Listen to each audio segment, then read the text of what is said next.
Hello बच्चों, मैं आशा करता हूं कि आप सभी फिट फाट होंगे। और आज जो हम पढ़ने वाले हैं प्रोबेबिलिटी क्लास 12th का। जो भी बच्चे स्कूलिंग लेवल का तैयारी कर रहे हो या जेई मेंस का एग्जाम देना चाहते हैं उसके लिए काफ़ी इंपॉर्टेंट है। फाउंडेशन लेवल के लिए यानी बेसिक सारी चीज़ें क्लियर हो करना है आपको यहाँ से। ठीक है, तो हम जो है ना वन शॉट्स के अंदर पूरी प्रोबेबिलिटी को क्विक रिवीजन करने वाले हैं। ठीक है, और ये वीडियो बहुत लंबा नहीं होने वाला है क्योंकि मुश्किल से 40 मिनट से पहले हम कोशिश करेंगे कि मैक्सिमम 40 मिनट्स का हो, उससे पहले कंप्लीट हो जाए। ये मेरा उम्मीद पूरा जो है ना टारगेट रहेगा। ठीक है, और इसमें जो क्लास 12th में जो मेनली है जो प्रोबेबिलिटी में, ये है कंडीशनल प्रोबेबिलिटी और multiplication theorem and independent event और बेस थ्योरम। ठीक है, तो ये तीन टॉपिक इसके अंदर हम कवर करेंगे और कुछ क्वेश्चंस भी बताएंगे और साथ साथ हम आपको प्रैक्टिस भी कराएंगे। ठीक है बच्चों, उसके साथ साथ मैं ये बताना चाहता हूँ कि जो भी स्टूडेंट क्लास 11th का प्रोबेबिलिटी नहीं पढ़े हैं तो क्लास 11th का भी प्लेलिस्ट में जाकर के प्रोबेबिलिटी के एक बार क्विक रिवीजन कर लीजिए ताकि काफ़ी सारी चीज़ों को जरूरत पड़ेगा। जो स्टूडेंट क्लास 10th का नहीं पढ़े हैं तो क्लास 10th का यूट्यूब चैनल करियर प्लेटफॉर्म का है, उस पर भी मैंने प्रोबेबिलिटी का काफ़ी अच्छा वीडियो बना करके वन शॉट्स का डाला हूँ, तो उनको भी एक बार देख लीजिए। तो 10th का भी देख लीजिए, 11th का दिया, फिर 12th का देखेंगे ना तो आपका क्या होगा, काफ़ी नॉलेज हो जाएगा क्योंकि फाउंडेशन अच्छा हो जाएगा आपका। तो चलते बच्चों, क्लास 12th का जो है ना हम लोग ये चैप्टर नंबर जो है ना 13th है जो प्रोबेबिलिटी। तो अभी जो नई सिलेबस हुई आई है ना एनसीईआरटी का जो रिवाइज होकर के उसके अकॉर्डिंग। ठीक है, तो सबसे पहला यहाँ पे हम लोग बात करते हैं, तीन टॉपिक पे बात किए करेंगे। ठीक है, मल्टीप्लिकेशन थ्योरम, कंडीशनल प्रोबेबिलिटी और बेस थ्योरम। तो सबसे पहला है कि कंडीशनल प्रोबेबिलिटी होता क्या है। देखिए नाम से ही क्लियर है, कंडीशन का मतलब, कंडीशनल का मतलब होता है कंडीशन लगाना। तो कंडीशन कहाँ लगाएगा, जो हमारा सैंपल स्पेस होगा ना उस पे कंडीशन लगाएगा। ठीक है, और वहां से हमारा बन के आएगा कंडीशनल प्रोबेबिलिटी। इवेंट जो जैसे जो पूछता है इवेंट के बारे में उस पर तो पहले से कंडीशन लगा करके ही हम पूछते हैं, तो उस पे नहीं है। अब यहाँ पर क्या होगा, जो टोटल सैंपल स्पेस होगा ना उस पे कंडीशन लगा देगा, तो वहां से आएगा कंडीशनल प्रोबेबिलिटी। जैसे फॉर एग्जांपल के लिए मैं अगर बात करूं तो यहाँ पर देखो, सबसे पहला एक एक करके हम समझेंगे और कोशिश ये रहेगा मेरा कि जल्दी से जल्दी ये कंप्लीट हो। ठीक है, तो सबसे पहला क्या है, देखिए कंडीशनल प्रोबेबिलिटी में हम एक एक चीज को समझते हैं पहले। तो कहता है कि let us understand the concept of conditional probability with the help of some example. मैंने लिखा है कि कुछ एग्जांपल के जरिए आपको समझा रहा हूं। Suppose a pair of die is rolled once, please give me answer. मान लेते हैं, कहते हैं, सपोज कर रहे हैं कि एक डाई को हमने फ्लिपिंग किया, मतलब एक डाई को हमने उछाला। तो आपके पास डाई पे जो है ना, जो लूडो खेलते हैं ना, वो डाइज होती है। ठीक है, डाइस उस पे कितने होते हैं, 1 से लेकर 6 तक होता है। तो प्रोबेबिलिटी जो आएगा उसका जो सैंपल स्पेस बनेगा, अगर हम एक डाइस को हमने उछाला तो हमारे पास क्या क्या हो सकता है, या तो 1 आएगा, 2, 3, 4, 5 और 6, इतना ही हो सकता है। तो यही आने की संभावना है, तो ये आपका सैंपल स्पेस हो गया। ठीक है, तो वही कह रहा है कि what is the probability of getting a number less than 6। 6 से कम आने का प्रोबेबिलिटी क्या है। तो ऑब्वियस है 6 से अगर हम कोई सैंपल स्पेस तो हमारा पूरा ये बनेगा। ठीक है, लेकिन कह रहा है 6 से कम नंबर आने का मतलब कि ये जो हमारा इवेंट है ना वो पूछ रहा है कितना है आपका इवेंट, 1, 2, 3, 4, 5, यही हो गया नहीं। तो यही पूछ रहा है कि व्हाट इज द प्रोबेबिलिटी। तो हमने क्या किया, in case first required probability is an लगा दिए, नंबर हो। ठीक है, तो नंबर क्या क्या आ सकता है, 1, 2, 3, 4, 5, तो टोटल 5 नंबर होंगे। अब बाय एन एस का मतलब टोटल सैंपल स्पेस में कितने हैं, तो एन लगा देते हैं ना। एन एस जब हम लिखते हैं तो टोटल नंबर को काउंट करता है 6, और यहाँ पे एन एस आपका हो गया 5। ठीक है, तो आपका 5/6 ये आपका प्रोबेबिलिटी हो गया। उसी तरह से बच्चे इन केस बी में अगर हम बात करें कि if the die show and shows in an even number, अगर डाइस जो है इवन नंबर शो कर रहा है, what is probability that number is less than 6। 6 से कम का प्रोबेबिलिटी क्या होगा। तो अब देखिए यहां पे क्या है कि if the dice show N even number, अब हो क्या रहा है कि जो डाइस को आप उछाले रहे हो ना, ये जो सैंपल स्पेस है ना इस पे लगा दिया कंडीशन। कह रहा है कि हम जब डैश को उछालेंगे तो हम इवन नंबर की बात करेंगे, हमें इवन नंबर की बात करना है। तो इवन नंबर क्या क्या हो सकता है डैश में, या तो आपके पास जो है ना एक, जब यहां पर जब सैंपल स्पेस बनाएंगे तो या तो 2 होगा, 4 होगा, 6 होगा, यही 3 नंबर बन सकता है ना। ठीक है, तो ns क्या हो गया, n मतलब नंबर ऑफ सैंपल स्पेस में एलिमेंट, तो कितने हो गए 3। अब ये कह रहा है कि जहां पे सैंपल स्पेस में अगर आपने कंडीशन लगा दिया तो समझ लो वो कंडीशनल प्रोबेबिलिटी है। और उसके बाद से कहता है कि नंबर लेस देन 6। अब वो इवेंट के बारे में कंडीशन लगा रहा है कि 6 से कम। तो जैसे 6 से कम अगर देखे इवेंट नंबर, तो हमारा इवेंट क्या आ जाएगा, इवेंट हो जाएगा हमारा 6 से कम, तो या तो 2 होगा या तो 4 होगा, यही इवेंट होगा। तो ns कितना हो जाएगा, ns हमारा 2 हो गया। तो यही हमने लिखा कि रिक्वायर्ड प्रोबेबिलिटी, यानी हमने इसको एक नया माना p डैश, तो n 2 4 यानी 2 एलिमेंट, और इसके बाद 2 4 6 एंड 3, ये हमारा जो 2/3 जो प्रोबेबिलिटी आया, ये प्रोबेबिलिटी जो डिफाइन है। जब हम सैंपल स्पेस पे यानी ns पे कुछ कंडीशन लगा देते हैं, तब जो प्रोबेबिलिटी बन के आता है वैसे प्रोबेबिलिटी को हम बोलते हैं कंडीशनल प्रोबेबिलिटी। तो यहां पे लिखा भी है, in case B by applying a first restrict our sample space S, पहला कंडीशन हम लगा दिए, कहां रेस्ट्रिक्शन लगा दिए, सैंपल स्पेस पे, ठीक है, to subset containing only event number, the required probability is ये, ठीक है। तो ये होता है हमारा कंडीशनल। कंडीशनल मोटा मोटी याद रखो ना, इवेंट जो होते हैं, इवेंट पर कंडीशन लगाया तो कोई दिक्कत नहीं, वो प्रोबेबिलिटी के अंदर आएगा, लेकिन सैंपल स्पेस पर अगर लगा दिए तो वो कंडीशनल प्रोबेबिलिटी है। कंडीशन लगा दिए कि सैंपल स्पेस पे भी हमारा कंडीशन रहेगा, ठीक है, यानी टोटल प्रोबेबिलिटी पे भी कंडीशन रहेगा। टोटल प्रोबेबिलिटी पे जब कंडीशन होता है तो हमारा कंडीशनल प्रोबेबिलिटी हो जाता है। चलो नेक्स्ट देखिए, यहाँ पे यही बात को हमने बताया है, ठीक है, और इसके बाद हम आपको दिखाते हैं। अब इसको थोड़ी सी एक्सप्रेशन को हम थोड़ा सा धीरे धीरे एक्सपेंड करने का कोशिश कर रहे हैं। अब देखो यहाँ पे, now if we denote E with E event of getting an event number less than 5, अभी तो था ई क्या डिनोट कर रहा था, इवेंट जो है 5 से कम लेस देन नंबर के सारे इवेंट नंबर थे, ठीक है। और F denote getting an event number, F जो है मतलब टोटल प्रोबेबिलिटी का जो है हमने इवेंट नंबर माना है।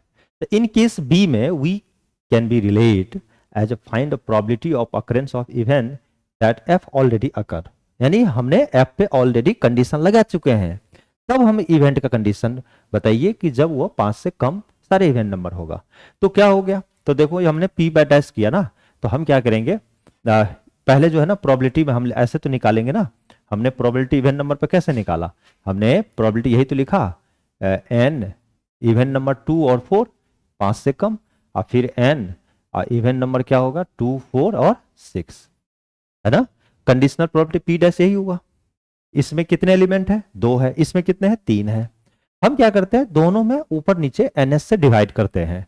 तो हम क्या करेंगे, n2 हम यहाँ पे क्या कर रहे हैं, n, ठीक है, और n जो है सुनना, ठीक है, n24, ठीक है, इस पे, और बाय, ठीक है, यहाँ भी लिख देते हैं बाय ns, यहाँ पर मैं फिर से लिखता हूँ नंबर ऑफ 2,4 इस पे, अब bye ns divided by n246, नहीं, इसमें टोटल नंबर कितने हैं, अब बाय ns, इससे हम डिवाइड कर देते हैं, सैंपल स्पेस ns से दोनों में डिवाइड कर दिया।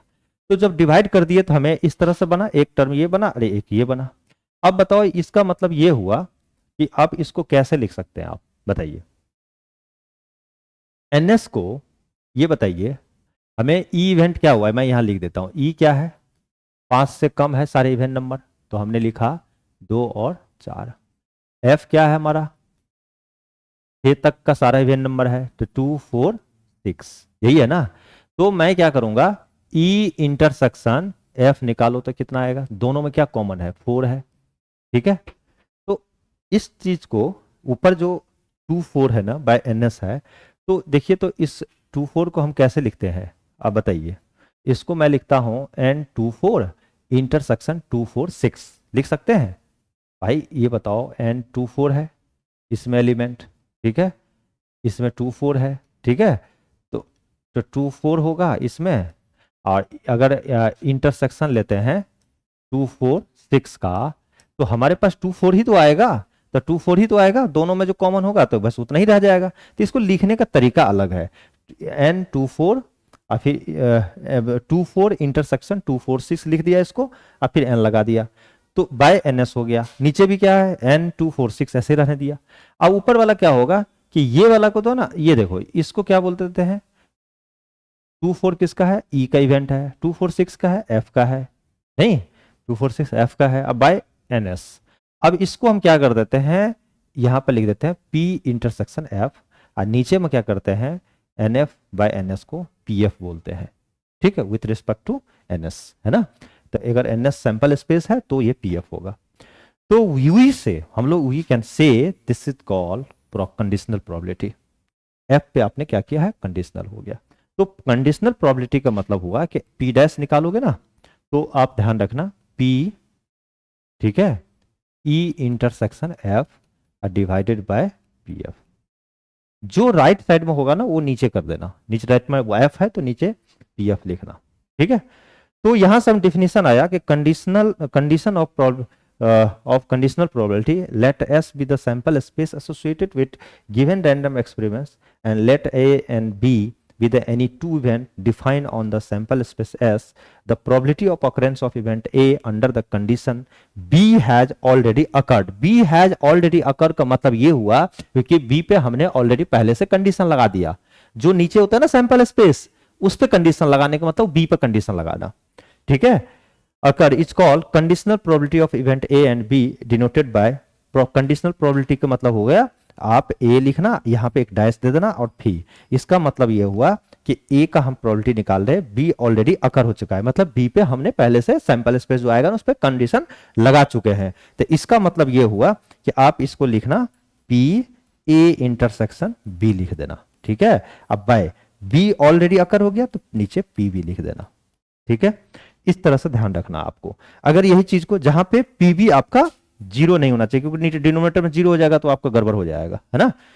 अगर हमने यहां पर लिख दिया पी बी ए लिख दूंगा, मान लिया जाए, तो इसको कैसे लिखोगे, तो यहां पर लिखना पी बी इंटरसेक्शन ए, अब बाय क्या लिखोगे, पी ए लिख देना, जो राइट साइड में होगा ना उसको नीचे रख देना। तो ये जो फॉर्मूला है ना ये कंडीशनल प्रोबेबिलिटी का है, ठीक है बच्चे। तो धीरे धीरे काम करना है आपको, आगे बढ़ेंगे हम। चलिए अब हम बात करते हैं property of conditional probability. Conditional probability का क्या क्या प्रॉपर्टी होता है इसके बारे में भी जानना हमें जरूरी है। देखिए फर्स्ट प्रॉपर्टी है इस कंडीशनल प्रोबेबिलिटी का, आप पहला प्रॉपर्टी समझिए क्या है। कहता है कि if A is an event associated with the sample space S of an experiment such that P A not equal to zero, then P S, देखिए यहां पे क्या है, फर्स्ट की अगर हम बात करें कि पी एस, ठीक है, नहीं ऐसे है, देखिए conditional property P S A जो है इसको कैसे लिख सकते हैं आप बताइए, तो इसको लिख सकते हैं P S intersection A by P A लिख सकते हैं। अब ये बताइए ये sample space as a large है और ये ए क्या है, छोटा सा इवेंट है, तो दोनों का कॉमन क्या होगा, छोटा ही तो कॉमन होगा, तो हमें इसको लिख सकते हैं पी ए बाय पी ए, ठीक है, तो इक्वल टू 1। तो देखिए P S by P S A का वैल्यू 1 हो रहा है। अगर इसका कोई पूछ दे पी ए का वैल्यू 1 कैसे होगा, तो आप इसको लिखो P A intersection A by P ए, ये लिखोगे ना, और ए इंटरसेक्शन ए क्या होता है पी ए, तो पी ए बाय पी ए तो क्या होगा, पीते रहिए 1, नहीं तो आपका क्या हो गया यानी ये। तो ये दोनों ध्यान रखिएगा, ये प्रॉपर्टी होता है। दूसरी बात क्या होता है, अगर दो इवेंट है ए और बी, ठीक है, किसी भी सैंपल स्पेस का जहां पे F is event of S, ठीक है, तो हाँ event of S such that, ठीक है, तो P F not equal to zero, तो then P A union B equal to होगा P A plus P B फिर माइनस पी ए इंटरसेक्शन बी। लेकिन एफ यहां पर देने के बाद यानी एफ ऑलरेडी अकर, तो सब में एफ डाल देना आप, ठीक है, तो ध्यान रखना। उसके बाद क्या होता है P A dash plus B equal to 1 minus P A B, यानी इसका एक कॉम्प्लीमेंट है। अगर आपको कोई पूछे ना, देखो पी ए डैश अब प्लस पी ए तो कितनी वैल्यू होगी, इसका 1 होता है, तो जब आप पी ए डैश निकालोगे तो 1 माइनस क्या होगा पी ए होगा ना, तो ये तो फिक्स है यही होगा।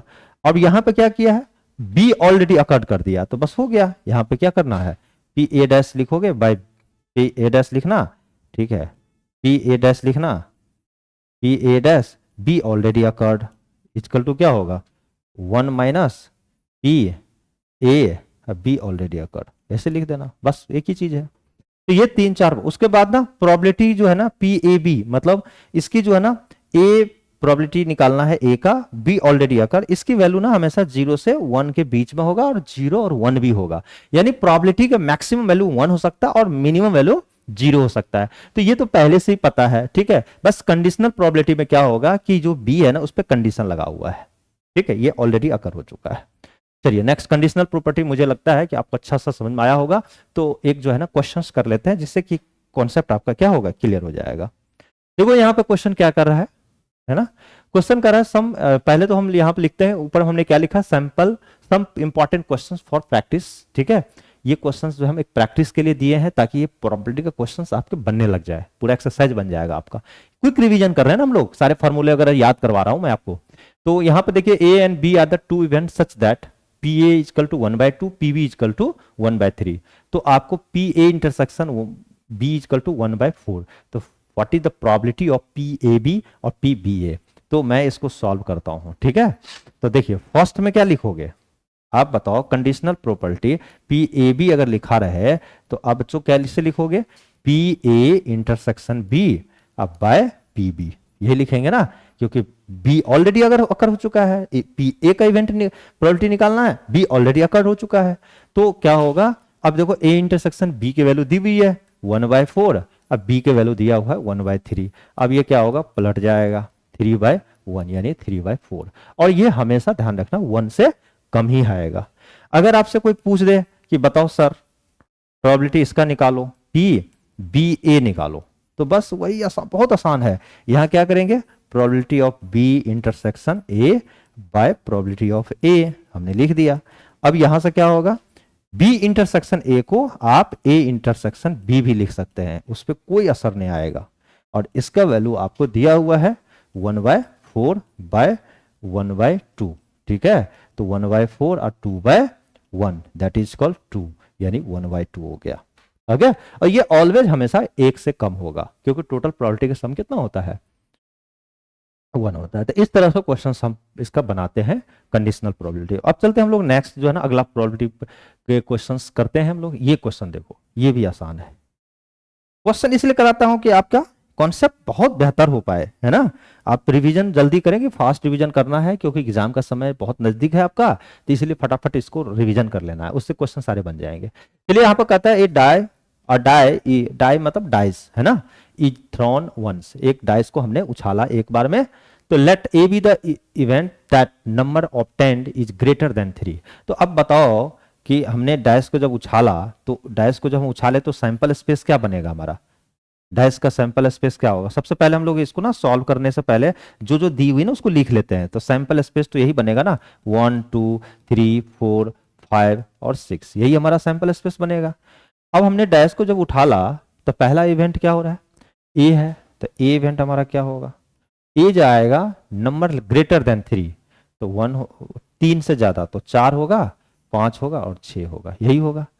और and be with the event that number less than 5, तो बी जो हमारा इवेंट होगा लेस देन 5, तो 1 2 3 4 यही होगा, है ना। तो find the probability of A union B, इसका प्रोबेबिलिटी, ये सीबीएसई 2020 में क्वेश्चन आ चुका है, देख रहे हैं, ये बड़ा इंपॉर्टेंट क्वेश्चन है। तो इसमें ना इस सैंपल इसमें तो टोटल एलिमेंट कितने हो गए, एनएस कितना हो गया, 6 हो गया, एन ए कितना हो गया बच्चों, एन ए हो गया आपका 3, ठीक है, और एन बी क्या हो गया आपका, एन बी हो गया आपका 4, इसमें 4 एलिमेंट नहीं। तो टोटल प्रोबेबिलिटी हमें क्या चाहिए, P A union B equal to क्या होता है, P A plus P B plus minus P A intersection B, यही तो होता है। अब पी ए की वैल्यू कितना होगा, तो पी ए इक्वल टू क्या होगा, हमें एन जो है ए अब बाय एन एस नहीं, plus N B by N S, ठीक है, माइनस यहां पर क्या होगा, ए इंटरसेक्शन का क्या होगा इसका, एक बार ए इंटरसेक्शन बी निकाल लीजिए। तो दोनों में क्या कॉमन है, ए इंटरसेक्शन बी में देखिए सिर्फ आपका 4 कॉमन है, तो 4 कॉमन है नहीं, देखो 1 2 3 तो है नहीं यहाँ पे। अब इसमें एन एस निकाल लीजिए, तो एन ए इंटरसेक्शन बी कितना हो जाएगा 1, एक ही एलिमेंट हुआ। तो यहाँ पे क्या करेंगे, यहां लिखेंगे एन ए, ठीक है, intersection B by N S. अब बच्चों क्या होगा, एन ए की वैल्यू कितना है 3, 3/6 प्लस 4/6 माइनस 1/6, तो ये क्या होगा 3 + 4 - 1/6, यानी क्या हुआ 7, यानी 6/6 यानी 1 हो गया। तो ए यूनियन बी की वैल्यू जो है आपका, इसकी प्रोबेबिलिटी जो है ना आपका 1 आ जाएगा। तो इस तरह से हम क्वेश्चंस को बनाते हैं। ठीक है, बहुत इजी क्वेश्चन था ये, क्वेश्चन आया भी था 2020 में, एमसीक्यू में था, 1 नंबर का क्वेश्चन था। ठीक है, चलो नेक्स्ट करते हैं आप मल्टीप्लीकेशन थ्योरम ऑफ प्रोबेबिलिटी। ये क्या है, अब इसके बारे में आपको समझना बहुत जरूरी है। देखिए मल्टीप्लीकेशन ऑफ थ्योरी मोटा मोटी आप समझिए, ठीक है, कि दो ऐसे प्रोबेबिलिटी, जैसे मान लिया जाए, देखिए आपको मैं एक बार बताता हूं, पहले समझ लीजिए। कहते हैं let E and F be the two event associated with sample space S. दो इवेंट हम मान लेते हैं, क्या, ई और एफ, और सैंपल स्पेस क्या माना हमने, एस माना। Clearly that the set E and F, E intersection F, है ना, denotes the event that both E and F occurred. ठीक है, in other word E and F denotes the simultaneous occurrence of the event E and F. The E and F written as EF. E intersection F को हम लोग EF भी लिख देते हैं short में। ठीक है, तो कंडीशनल प्रोबेबिलिटी का मतलब यहाँ पे कंडीशनल है, सॉरी मल्टीप्लीकेशन थ्योरम का मतलब है, मैं मोटा मोटी आपको समझाता हूँ। देखो पी ई इंटरसेक्शन, ठीक है, एफ होगा, तो आप इसको क्या लिखेंगे पहले ही बताइए, इसको क्या लिखेंगे आप ये बताइए हमें पहले। इसको, इसका मतलब ये है, इसका मतलब क्या होता है, तो हम पहले इसको ऐसे लिखिए आप,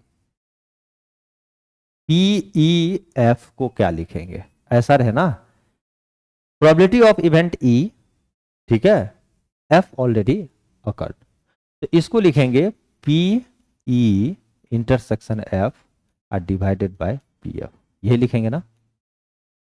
ठीक है, तो P यहां से P E intersection F equal to क्या होगा, P F into P E, ठीक है, ऑब्लिक एफ, यही लिखेंगे ना, यही होगा, कोई दिक्कत, कोई दिक्कत नहीं होगा। चलिए तो इसको हम क्या करते हैं, यहां पे हम लिख लेते हैं इसको फर्स्ट इक्वेशन, इसको ऐसे लिख लीजिए पी ई एफ इंटू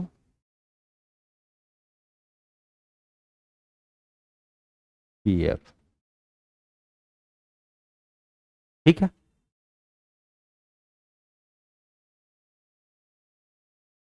वो क्या रहा है यहां पर, आप समझिए, इसको बोलिए फर्स्ट। देखिए यहां पे क्या है कि E intersection F equal to P E F है, तो यहां E और F है, तो F ऑलरेडी आकर, तो नीचे मल्टीप्लाई में F आया। उसी चीज को अगर हम ऐसे लिखें, ठीक है, कि इसी चीज को अगर हम ऐसे लिखें पी एफ इंटरसेक्शन E होगा, तो मैं इसको कैसे लिख सकता हूं, पी एफ ऑब्लिक ई डिवाइड इंटू पी ई होगा, नहीं यही तो होगा, ये हम लिख सकते हैं।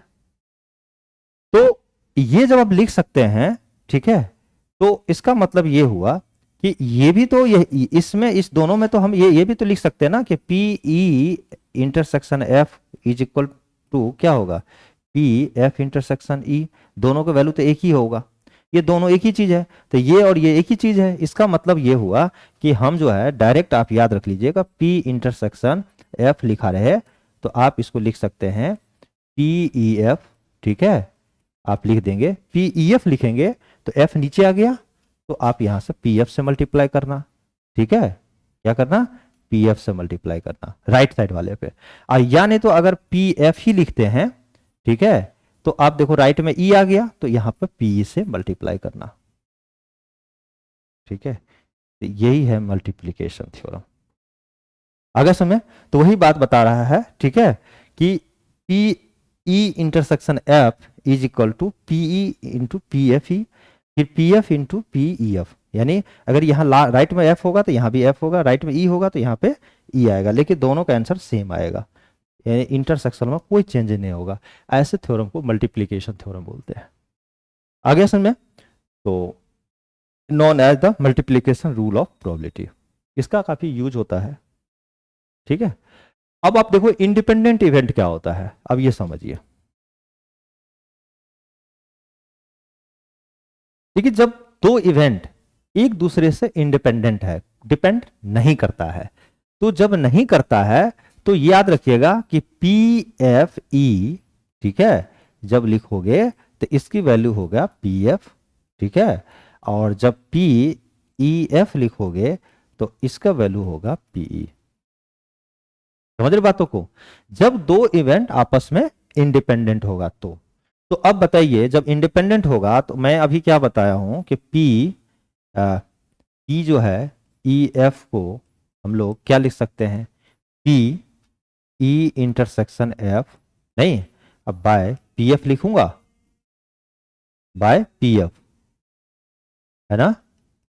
ठीक है, अब आप ये को बताइए, इसको पी एफ ई को पी एफ लिखते हैं, उसी तरह से ई एफ को क्या लिखेंगे, एफ लिखेंगे। ठीक है,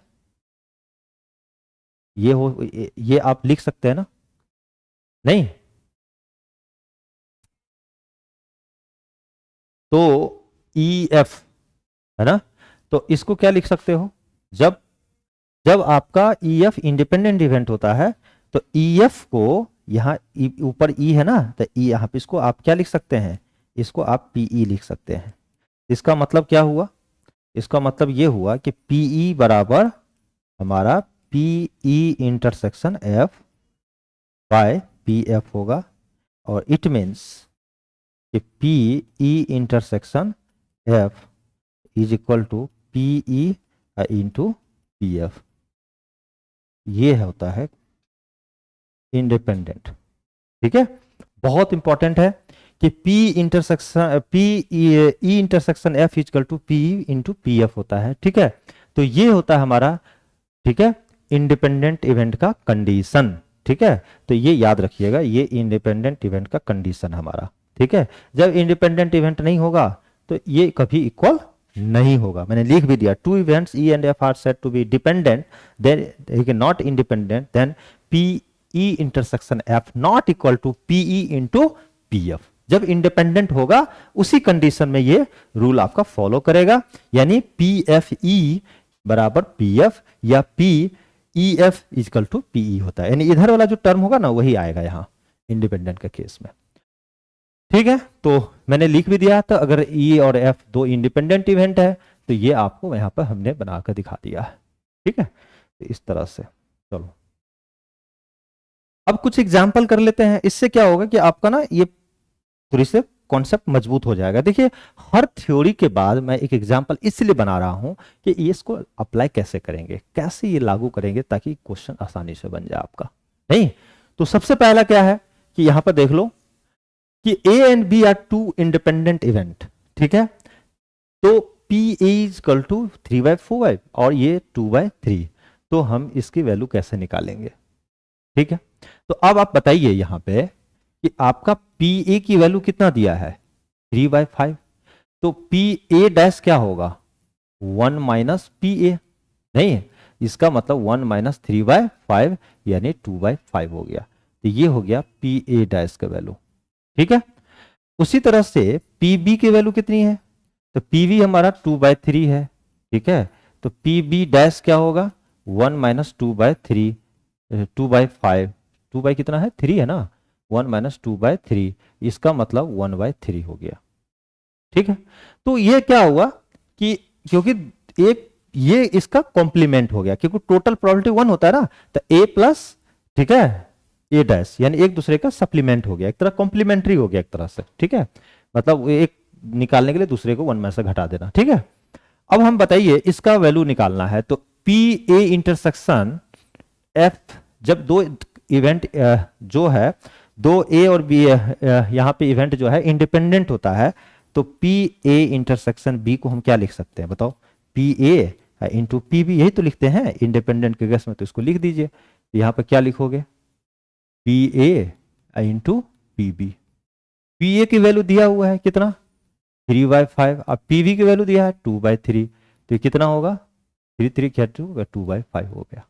ठीक है, यहां पे क्या लिखोगे, देखो यहां पे लिखोगे P A into P B dash. तो पी ए की वैल्यू कितना है 3/5, अब बी डैश कितना है 1/3, यानी 1/5, ये भी हो गया। देखो जो जो काम दे रहा है ना उस तरह से करते चलना है। नेक्स्ट बच्चों यहां पर क्या होगा, यहां लिखोगे P A dash into P B. A dash कितना है, ए डैश है आपका 2/5, अब बी कितना है 2/3 है ना, तो ये 4/15। ए डैश बी डैश है तो इसको लिख लो इंडिपेंडेंट का, P A dash into P B dash. P A dash कितना हो गया, पी ए डैश हो गया आपका 2/5, 2/5 इंटू 1/3, तो 2/15। और ए यूनियन बी का वैल्यू यहां पर बताओ, तो इसका वैल्यू कैसे निकालोगे, तो P A union B equal to P A plus P B minus P A intersection B. अब देखो जो पी ए पी बी की वैल्यू दिया हुआ है ना, तो ये कितना है 3/5 प्लस पी बी है आपका 2/3, अब minus P A intersection B की वैल्यू कितना निकला है, देख रहे हैं 2/5 यहां से, तो यहां -2/5। अब यहां पे एलसीएम ले लो 15, तो 3 3 जा 9, 5 प्लस 10 और 6 19, 19 माइनस 6/15, इसका मतलब 13/15, जो कि ऑलरेडी 1 से क्या है छोटा है, नहीं, तो यही हमारा आंसर आ गया। आगे समझ में, तो जितना आंसर आएगा हमेशा 1 से छोटा ही होगा, या मैक्सिमम होगा तो 1 होगा, है ना। इसकी पता ही है कि प्रोबेबिलिटी, टोटल प्रोबेबिलिटी का सम जो है सो कितना होता है। चलो अब हम लोग पढ़ेंगे बेस थ्योरम। ये क्या है अब समझिए, यहाँ पे बेस थ्योरम को पढ़ने के लिए सबसे पहला जरूरी है, ठीक है, कि कुछ बेसिक चीज सब हम लोग पहले पढ़ेंगे, ठीक है। तो बेस थ्योरम तब हम स्टार्ट करेंगे। तो बेस थ्योरम, ठीक है, मुझको पहले तो फॉर्मूला वगैरह भी आपको अच्छे से देखना पड़ेगा, है ना। तो यही कह रहा है कि which Bayes theorem is formula which was developed by the famous mathematician John Bells, ठीक है, और it is used to problem to finding the reverse probability. इसका यूज करते हैं हम रिवर्स प्रोबेबिलिटी को फाइंड आउट करने के लिए, ठीक है। तो सबसे पहले छोटी छोटी चीज बातें हैं इसमें बता देता हूं, फिर लास्ट में ना एक बेस का थ्योरम पढ़ाऊंगा आपको। तो पहले बेस थ्योरम को पढ़ने के लिए बेसिक क्या है कि सबसे पहले है पार्टीशन ऑफ सैंपल स्पेस। अगर कोई भी मान लिया ये है हमारे पास, ठीक है, ए एक इवेंट है हो रहा है, तो उसमें छोटे छोटे इवेंट में हमने ए सेट ऑफ इवेंट्स, ए एक जो है सेट ऑफ इवेंट्स है E1 E2 En तक, ठीक है, is said to represent the partition of the sample space. इस सैंपल स्पेस को, ठीक है, एक इवेंट हुआ, एक छोटे छोटे पार्ट में हमने बांटा है, ठीक है।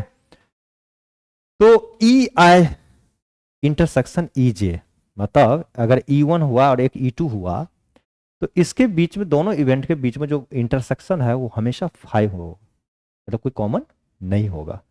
लेकिन दोनों का यूनियन अगर आप पूरा निकालेंगे, E1 E2 सारा का यूनियन अगर आप निकालेंगे तो एक सैंपल स्पेस बनेगा, ठीक है। और टोटल प्रोबेबिलिटी के जो है सारे इवेंट की प्रोबेबिलिटी हमेशा 0 से बड़ा होगा, ठीक है। तो ये 3 चीज आपको याद रखिएगा पार्टीशन ऑफ सैंपल स्पेस में। थ्योरम और टोटल प्रोबेबिलिटी कहता है, ठीक है, कि मान लिया जाए टोटल प्रोबेबिलिटी अगर आप निकालोगे तो मान लिया जाए E1 E2 En तक का हमारा सारे, ठीक है, लेट ये सब भी partition of sample space S.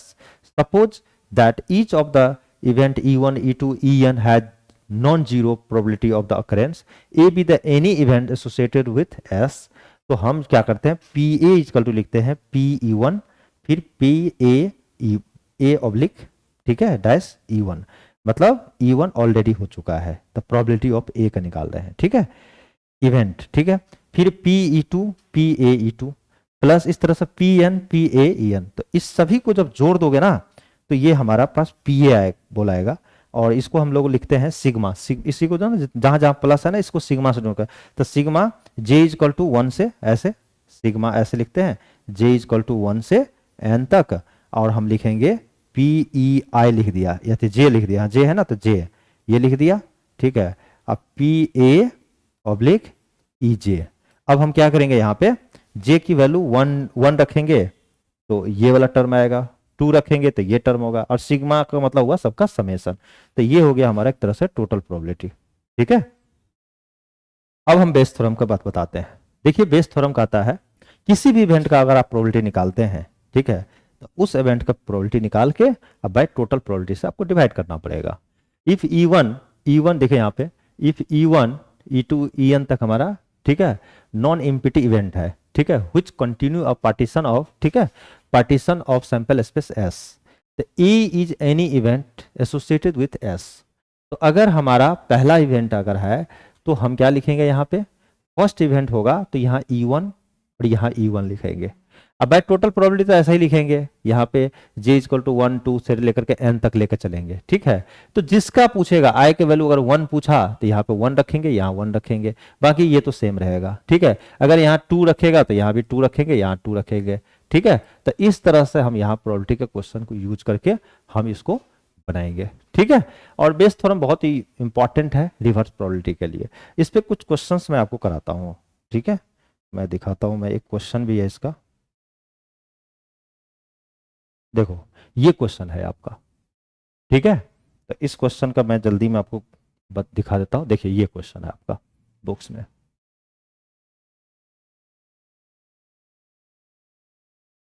देखिए यहाँ पे बेस थ्योरम पे क्वेश्चन है, ये प्रूफ है बेस थ्योरम का।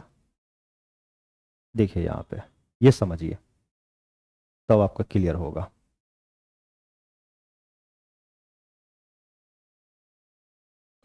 कहता है ये बैग, 2 बैग है, ठीक है, बैग एक ये है, एक बैग ये है, बैग फर्स्ट और बैग सेकेंड, ठीक है। 2 बैग है और इसमें ना ये पहला बैग में क्या है कि 3 रेड और 4 ब्लैक बॉल है। 3 जो है ना रेड है और 4 क्या है, ब्लैक बॉल है, ठीक है, ये बॉल रखा गया है। और इसमें बैग 2 में क्या है कि 5 रेड है, ठीक है, और 6 ब्लैक है, ब्लैक बॉल है, ठीक है। इस तरह से कहता है 1 ball is drawn at random from one of the bag and it found be red. एक बॉल को ड्रॉ किया पहला बैग से और वो लाल पाया गया। Find the probability that drawn from the bag 2, ठीक है। तो मान लेते हैं E1 be the events of choosing the bag first and E2 the choosing the bag 2 and A be the event drawing a red ball. तो obvious है कि red ball इसकी प्रोबेबिलिटी आधा है, इसकी प्रोबेबिलिटी आधा है, तो PE1 और PE2 का वैल्यू क्या होगा, 1/2 होगा, आधा आधा प्रोबेबिलिटी होगा। तो हम क्या करते हैं कि PAE1 निकाल रहे हैं, यानी ड्रॉइंग अ रेड बॉल। तो रेड बॉल कितने हैं पहला बैग में, तो बैग में है 3, तो 3 बाय टोटल कितने हैं 7 बैग है, तो 3/7। उसी तरह PAE2 यानी drawing a red ball from bag 2, तो 5/11, ठीक है। अब हम यहां से क्या कर रहे हैं, now probability drawing a bag, drawing a ball from bag 2 using a, ठीक है, गिवन दैट रेड इज, क्या करोगे, रेड की अगर हम बात करें सेकेंड का तो PE2A का। तो बेस थ्योरम को यहां से यूज करके PE2A करेंगे तो PE2 एंड PAE2 अब बाय टोटल प्रोबेबिलिटी। तो इसमें तो 2 ही तरह का है, तो E1 और फिर यहाँ पे E2 आएगा, PE1, यहाँ टोटल प्रोबेबिलिटी निकाल के यहाँ पुट कर दोगे, यही आपका आंसर आ जाएगा। तो इस तरह से बेस थ्योरम को हम लोग अप्लाई करेंगे। तो मुझे लगता है कि आपका जो है ना कॉन्सेप्ट बहुत बेहतर तरीके से आ गया होगा, क्विक रिवीजन ये फार्मूला सबको देख करके, है ना। तो मैं आशा करता हूँ कि आपको बहुत अच्छे से क्लियर हो गया होगा कॉन्सेप्ट, ठीक है बच्चों। तो आज की जो हम लोग क्लास जो है ना यहीं तक रखते हैं, और अगर अभी अब तक हमारे चैनल को सब्सक्राइब नहीं किया है तो प्लीज़ आप उसको सब्सक्राइब कर दीजिए और बेल आइकन को ऑन कर लीजिए, ताकि हम इस तरह का वीडियो जो है ना 1 शॉर्ट्स के क्लास 12th का या 11th का जो है ना हमेशा अपलोड करते रहते हैं। हर वीक में 2 वीडियो आपको मिलेंगे ही, ठीक है। तो इसलिए करके ताकि मैं अपलोड करूं और आपके पास नोटिफिकेशन आ जाए कि वीडियो आ चुकी है, ताकि आपको पढ़ने में काफ़ी मदद मिलेगा, ठीक है। तो thank you, wish you all the best, career platform.